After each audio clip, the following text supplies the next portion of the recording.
deserves. Secretary Noem, if you get cut off before you're able to answer, I'll give you time to finish your answer after the member's 10-minute has run out. Also, at any time, if you need a break, just let me know.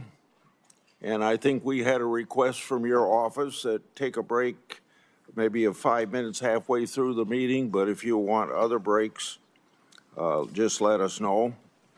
And for all the members, there's a 10-minute round of questioning, and I'm pretty liberal. If you got 5 seconds left in your 10 minutes and you start your question before the 5 seconds run out, I'll let you finish your question, but don't extend it into a 5-minute speech because we got to keep pretty much on time here. So once again, I would welcome everybody to the Judiciary Committee's oversight hearing for the Department of Homeland Security. This hearing comes amid a Democrat-led funding shutdown for the Secret Service, for FEMA, for TSA, and the Coast Guard. These agencies are vital to keeping our country safe. The hearing also comes as our military is engaged with Iran, and I offer my prayers and thoughts to our brave servicemen, and particularly to those families that have lost loved ones. Now more than ever, I hope the Democrats will decide to end the shutdown. The Trump administration has worked to deport those who don't have a legal basis in our country.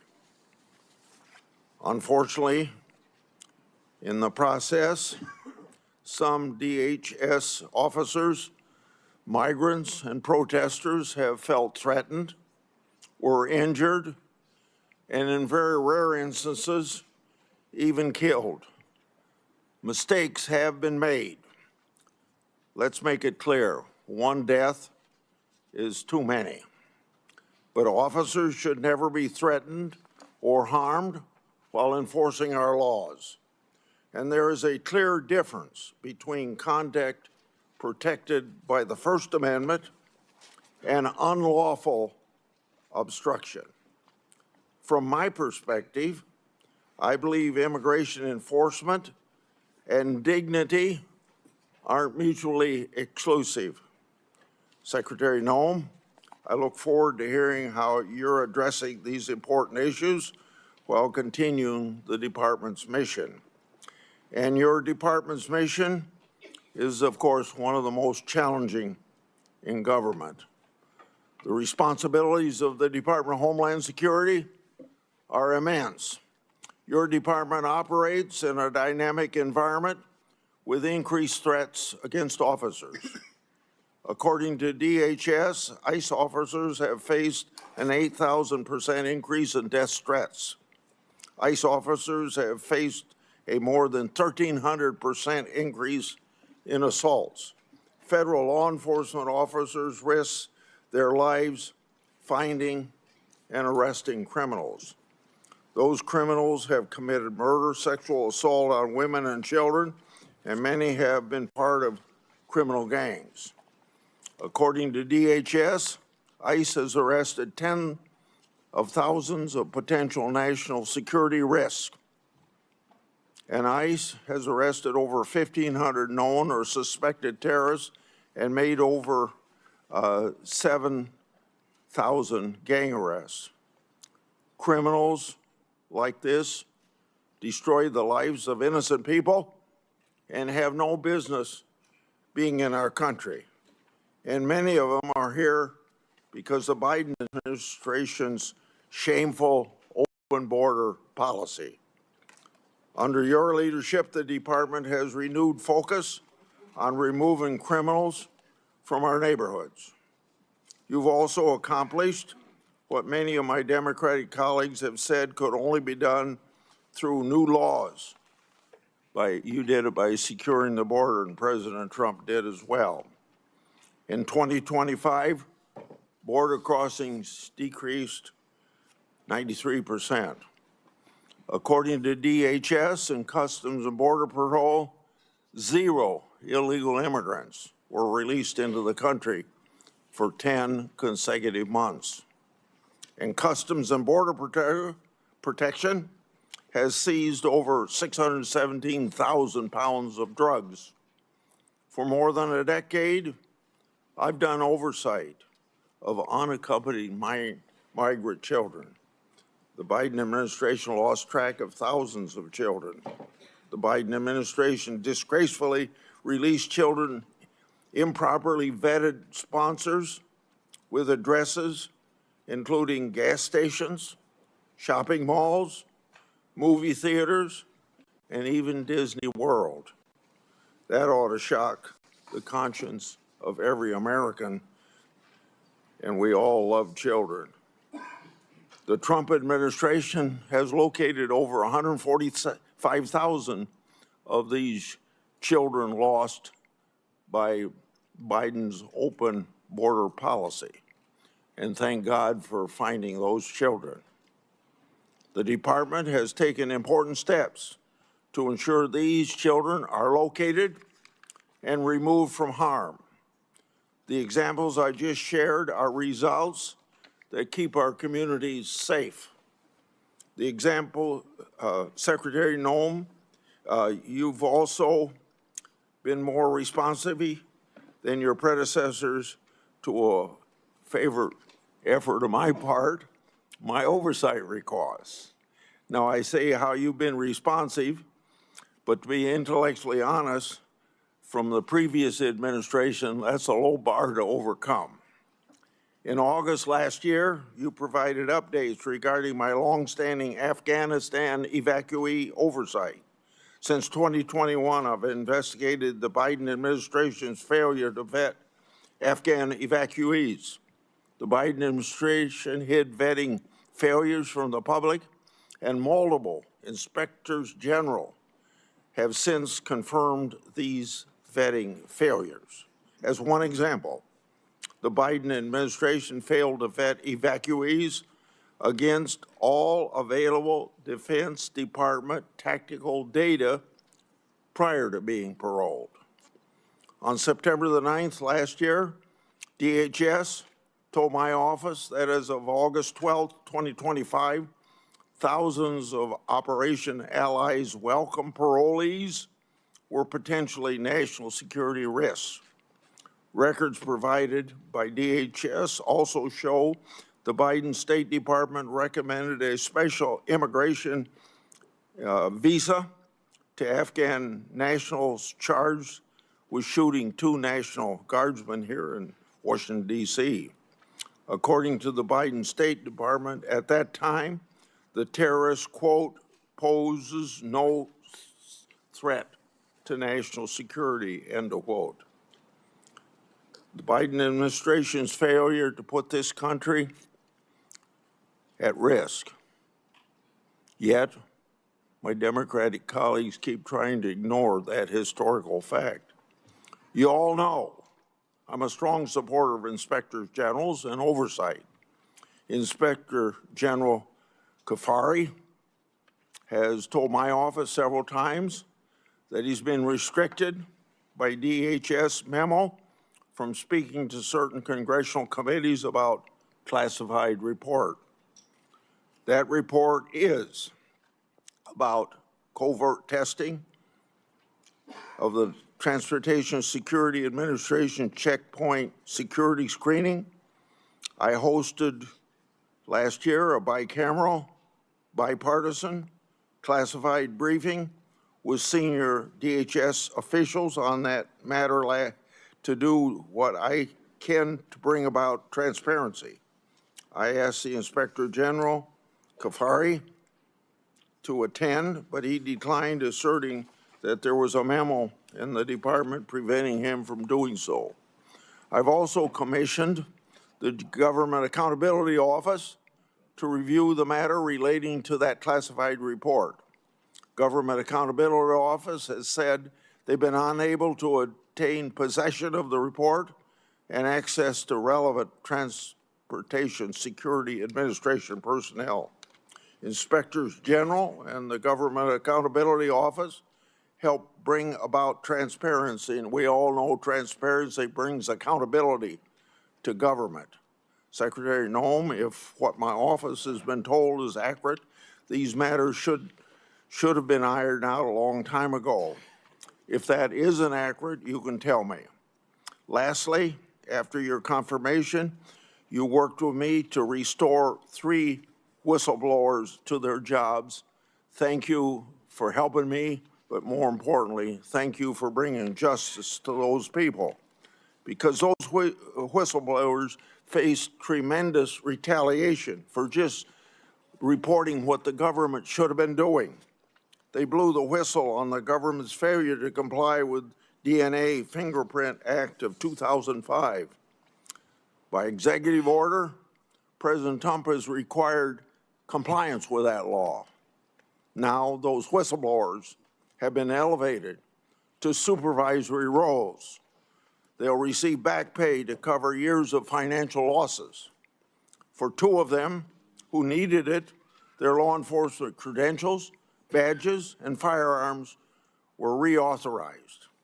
Often I say whistleblowers are treated like skunks at a picnic, and these were treated like skunks by the previous administration.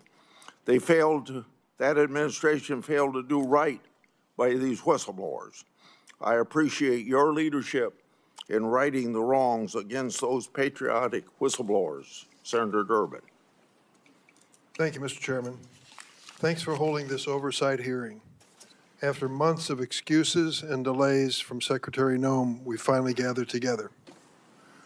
When I was chair, I restored this committee's longstanding tradition of regular oversight hearings with the Secretary of Homeland Security. Today's hearing is long overdue. We are joined today by friends and family members of individuals currently in ICE detention or who have been deported. I thank them for traveling here today. Their presence is a reminder that the policies implemented by DHS under your leadership, Madam Secretary, have a devastating impact on the lives of real people. Let me also say a word of those who have been, their families have been the victim of violence by immigrants. Although immigrants as a group commit less crime than native-born Americans, there is no excuse for violence, and what you've gone through is a just terrible situation that I will willingly acknowledge. From my point of view, we need an orderly process at the border to start with. And secondly, we should never knowingly allow a dangerous person into this country. And if someone is in this country seeking citizenship and commits a crime, serious crime, they should be asked to leave or incarcerated. Bottom line, there's a way to deal with immigration that is sensible and humane on both sides. More than a dozen years ago, 2 members of this committee, myself and another member, worked with a bipartisan group under Senator John McCain to write a comprehensive immigration law which dealt with many of the issues we've been working on since. It passed in the United States Senate with over 60 votes, bipartisan, supported by business and labor and religious leaders across the board. Unfortunately, the Republican leadership in the House of Representatives refused to take it up. Had we passed that and made it the law of the land, we could have avoided a lot of the terrible things that have occurred since. Madam Secretary, under your leadership, the Homeland Security Department has been devoid of any moral compass or respect for the rule of law. Without hesitation or remorse, DHS agents have wreaked havoc in our cities. I've seen it in the city of Chicago, and acted with unspeakable cruelty against children, immigrant families, and American citizens. This administration's reckless immigration enforcement campaign is creating fear in communities and eroding the foundational tenets of our democracy. Democrats believe that Congress must do its job and rein in ICE abuses by requiring immigration agents to simply follow the same rules as local police. While Republicans claim the DHS shutdown is putting us at risk, the reality is this administration has engaged in mass layoffs of career national security officials and diverted many others from protecting the homeland of the president's with the president's mass deportation campaign.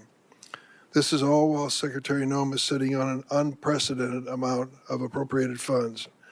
more than the United States Marine Corps. The Republicans in Congress gave her this and gave her virtual decision-making power in terms of the execution of policies. And she is spending nearly $300 million on a fleet of luxury private jets so she can travel in style. Really? Secretary Noem has repeatedly claimed that the department is arresting the, quote, worst of the worst and making American cities safe. In fact, less than 14% of immigrants arrested during Trump's first year back in office had charges or convictions for violent criminal offenses. Less than 14%, 1 out of 7. Immigration agents arrive in cities without consulting local law enforcement. They roam the streets in paramilitary gear and arrest and detain people based on the color of their skin, their accents, and the language they speak, the infamous Kavanaugh stops. That is not a public safety operation. That is a paramilitary occupation. And Secretary Noem has made excessive force the department's default position. In my home state of Illinois, during the so-called Operation Midway Blitz, agents violently attacked, tackled, arrested, and detained immigrants and citizens. They conducted a military-style raid on an apartment complex, kicking down doors and zip-tying children. A Border Patrol agent shot an American citizen, Miramar Martinez, multiple times, 5 times. She miraculously survived. After the incident, the agent bragged on the internet, 5 shots, 7 holes. And this administration didn't just shoot her 5 times. They called her a domestic terrorist, tried to prosecute her on trumped-up charges that were ultimately withdrawn, and fought the public release of evidence in her case. In Minnesota, your agents shot and killed Renee Good and Alex Preddy, 2 American citizens. And as their families struggle with these horrible tragedies, they had to fight baseless accusations of domestic terrorism from Secretary Noem, the head of the agency responsible for their loved one's death. The department has also translated the president's racist attacks into immigration policy. President Trump has repeatedly called Somali immigrants, and I quote, garbage, and said that he doesn't want immigrants from what he calls, and I'm going to clean this up, S-hole countries. I heard him say that in the Oval Office repeatedly. Secretary Noem responded to what she called, quote, a full travel ban on every damn country that's been flooding our nation with killers, leeches, and entitlement junkies. It just so happens that every country covered by the Trump-Noem ban has a majority non-white population. Earlier this month, the Trump administration deployed Border Czar Tom Homeland to Minneapolis, supposedly to end Operation Metro Surge. The president is reading his sinking poll numbers and finally recognized the American people are sick and tired and fed up with this heavily armed, masked secret police agents causing chaos in our cities. But the reality is the administration has not backed down from Stephen Miller's 3,000 person a day arrest quota. Meeting this quota is impossible without continuing indiscriminate enforcement. There simply are not enough of the so-called worst of the worst to do it.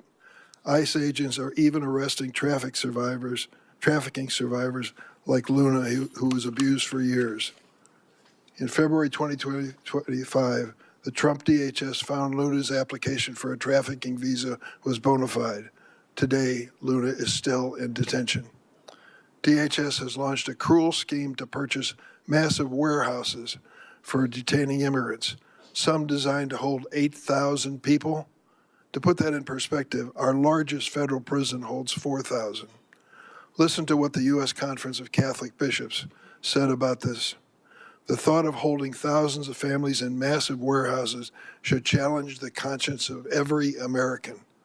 Whatever their immigration status, these are human beings created in the image and likeness of God, and this is a moral inflection point for our country. Even with tens of billions of dollars at your disposal, the administration already cannot meet the basic needs of the 65,000 people currently in immigration detention. Detained individuals, including children and infants, are subject to abusive conditions and inadequate medical care. This includes Liam Ramos, the 5-year-old arrested with his father in Minnesota, who became ill in detention, and Amalia, an 18-month-old baby who became so sick with a respiratory illness she was hospitalized for 10 days, only to be returned to detention and denied medication. We have also seen an unprecedented number of deaths in ICE custody. 7 people died last December alone. 9 have died this year. This includes Geraldo Lunas Campos, who was choked to death by guards. This avoidable tragedy was classified as a homicide by the county medical examiner. The Department of Homeland Security's response? Try and deport the witnesses as quickly as possible. Secretary Noem and her rogue immigration agents seem to believe they are above the law and accountable only to the president and Stephen Miller's evil vision of a hateful America. Chief Judge Patrick Schultz of Minnesota, a Republican appointee, found that ICE violated at least 96 court orders in Minnesota in January, the month of January alone, which he said was, quote, likely more than some federal agencies have violated in their entire existence. And hundreds of federal judges have ruled more than 4,440 times that ICE is detaining immigrants illegally. That is an extraordinary rebuke from the federal bench. It hasn't stopped there. This department has trampled on the Fourth Amendment, forcibly entering private homes and businesses without judicial warrant. The Trump administration has also punished individuals for exercising their rights to free speech and peaceful protest under the First Amendment. They revoked a student's visa for writing an op-ed in America. In America. They have subpoenaed social media companies for information on Americans who have criticized ICE. ICE agents have found the addresses of peaceful protesters and showed up their homes to intimidate them. Now the administration is even threatening to interfere with our elections. President Trump has suggested that the federal government should nationalize elections. Top Trump ally Steve Bannon recently said, "We're going to have ICE surround the polls. We'll never again allow an election to be stolen," end of quote. Secretary Noem went further, and this is what you said, and I quote, "Make sure that we have the right people voting, electing the right leaders to head this country." And the administration has threatened immigration enforcement surges if state officials do not turn over their voter rolls and raided an election office in one swing county. We must ask, what is President Trump's endgame for this reign of state-sponsored violence against America's own citizens? History teaches us that immigrants are the first target when an authoritarian regime seeks to erode civil rights and consolidate power. But immigrants are never the last target. And we know that Donald Trump does not respect the constitutional rights of any American, regardless of party. Secretary Noem, this is the first time we met. I've been on this committee for more than 2 decades. I worked with every one of your predecessors of both political parties. I tried to meet with you before and after your confirmation, but you refused every request. I want to be clear, and you should know this. No official on this side of the rostrum or the other is above the law. You have no right to deploy immigrant agents as a paramilitary force in American cities. You swore an oath to uphold the Constitution. You have an obligation to answer questions posed by the member of this committee so that meaningful accountability can begin for the terror we are witnessing in America every day. Would you please stand to be sworn? Do you affirm the testimony you're about to give before the committee will be the truth, the whole truth, and nothing but the truth, so help you God? Thank you for that positive response. Please go ahead and give your opening statement. Kristi Noem, you should be ashamed of yourself. I'm a No. former female. Okay. Well. Your agency. FEMA employees should be responding to disasters, not ICE agencies. You should be ashamed of yourself. Your staff say abolish ICE. Your staff say abolish ICE. Your staff say abolish ICE. You may proceed. Thank you, Mr. Chairman, and thank you to the ranking member Senator Durbin as well, and the distinguished members of this committee. I appreciate the opportunity to be with all of you today and talk about the important matters and work that the Department of Homeland Security Is your does microphone every on? single day. The Department of Homeland Security. Hey, could maybe pull the microphone closer to you, please? Okay. And the red light is on? Yep, it is. Okay, proceed. The Department of Homeland Security was established in the aftermath of 9/11, one of the darkest days in our nation's history. That resulted in the death of nearly 3,000 Americans. The mission of the Department of Homeland Security at that time was just as critical as it is today. We protect our American people, we prevent acts of terrorism, and we defend our homeland. Every action that the Department of Homeland Security takes is guided by that mission and by that responsibility. Thanks to President Trump's leadership and the hard work of the men and women of DHS, our department has delivered historic results and has made our communities safer. Since the start of President Trump's second term, daily encounters along the southwest border declined by 96% compared to the Biden administration's daily average. We've reached the lowest levels ever recorded in U.S. Customs and Border Protection's history. In President Trump's first year, total Border Patrol apprehensions along the southwest border were less than the average of a single month under the Biden administration. For 10 straight months, the Border Patrol has released 0 illegal aliens into the interior of the United States.